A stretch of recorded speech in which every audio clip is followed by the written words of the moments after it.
Let me show you how to make a GIF in Camtasia. Take your clip and cut off the unnecessary parts.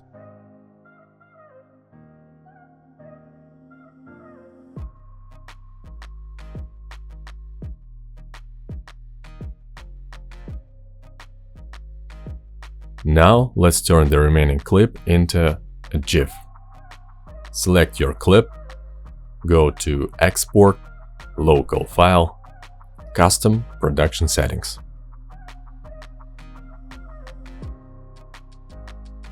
Click Next, and here we choose GIF. On this page, select the necessary frame rate. The higher the frame rate, the heavier the final file will be. It's better not to choose more than 15. Next, here you need to specify the resolution of the final file.